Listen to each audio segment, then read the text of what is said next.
Rebecca Marie Watts, the 3rd of June, 1998 to the 19th of February, 2015, was a British student from Bristol who was murdered in 2015 at the age of 16. In November 2015, her stepbrother, Nathan Matthews, was found guilty of her murder and was sentenced to life in prison with eligibility for parole after 33 years. His girlfriend, Shauna Hoare, was found guilty of manslaughter and sentenced to 17 years in prison, although Hoare had insisted to police that she had nothing to do with the killing, or dismembering Watts' body and hiding the parts. Both Matthews and Hoare were also convicted of conspiracy to kidnap, preventing the lawful burial of a body, perverting the course of justice and possession of 2 stun guns. Becky Watts was last seen at home in St. George, Bristol, on the morning of the 19th of February, 2015 by her stepmother Angia Galsworthy, a multiple sclerosis sufferer, who left the house at around 11:15 a.m. for a hospital appointment. Watts was reported missing at around 4 p.m. the following day. Investigators found that her phone, laptop and tablet computer were missing from the house, but she had not taken any money or spare clothes with her and did not tell anyone that she was going away. On the 22nd of February, Avon and Somerset police made their first appeal for information about her disappearance, and the following day, her father and grandmother appeared at a press conference appealing for her return. An online campaign using the hashtag #FindBecky was launched on social media, reaching more than 2 million people worldwide. Police searches focused on a number of properties in Barton Hill, Southmead, St. George's Park and Troopers Hill Nature Reserve. In addition, searches were made in nearby open spaces and park areas, as well as house-to-house inquiries.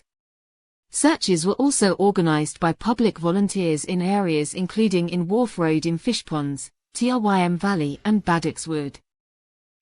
Police made a public appeal for information regarding the movements of a black Vauxhall Zafira between the 19th and the 23rd of February.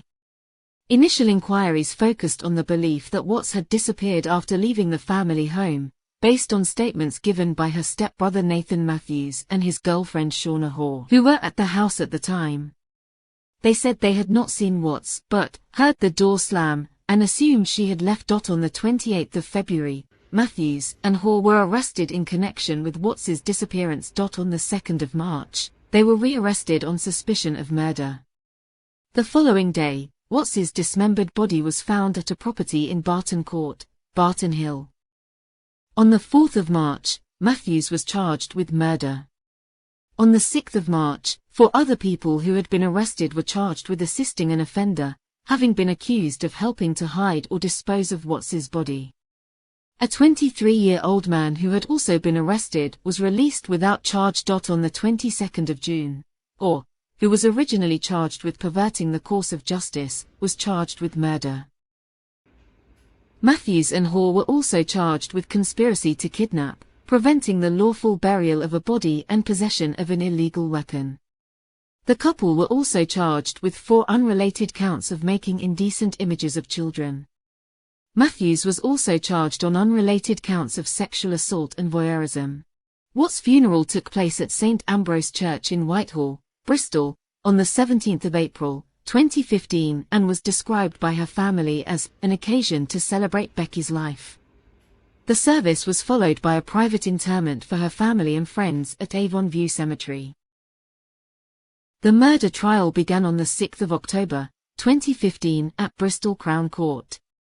It was the prosecution's case that Watts was suffocated in her bedroom during a sexually motivated kidnap plot carried out by Matthews and Hoare, according to the prosecution. After the killing, Matthews and Hoare put Watts's body into the boot of their car and stayed at the house for several more hours, during which time other family members arrived home. Later that day, they drove back to their own house, where over the next few days they dismembered her body using a knife and a circular saw and put the remains into bags and boxes, which were then hidden in a neighbor's shed.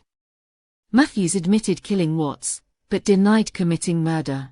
He instead admitted manslaughter, telling the court that he had tried to kidnap his stepsister as a way of scaring her into changing what he perceived as her bad behavior, but the plan went wrong and he accidentally killed her. Matthews insisted the killing took place while Hoare was in the garden, and that she was not involved.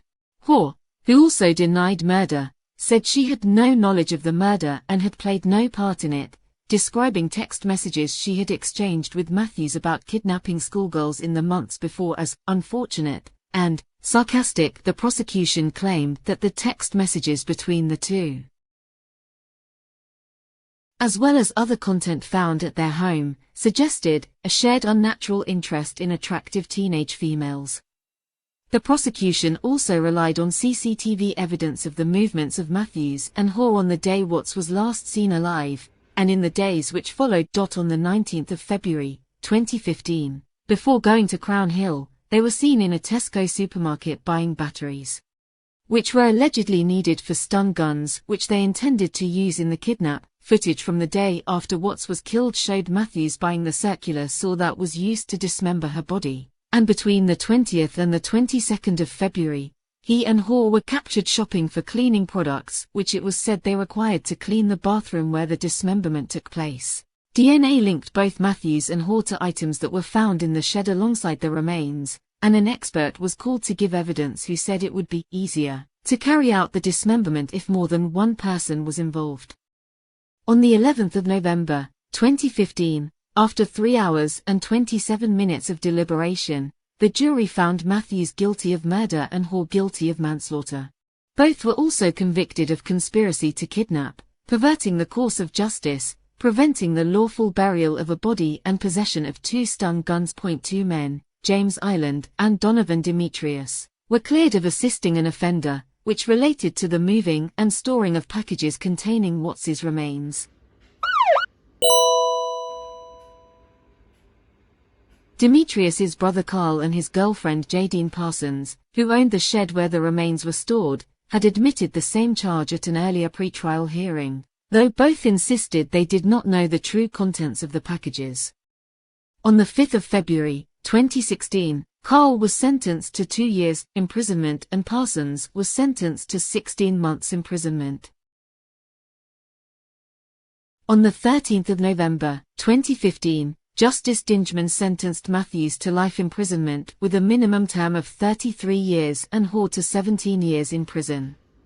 In his sentencing remarks, the judge agreed with the prosecution's belief that the planned kidnap was for a sexual purpose, telling Matthews he had a fixation with having sex with petite teenage girls, and that he believed Hoare had been persuaded to participate in this fixation. He added, "Finally, I should like to pay public tribute to the family of Becky for the dignified way in which they have conducted themselves throughout these proceedings," and then continued, "Hearing the evidence during the trial has been difficult for anyone, but it is plain that it has been an immense burden for the family. Thank you for watching this video to the end. Maybe now is a good time to subscribe below."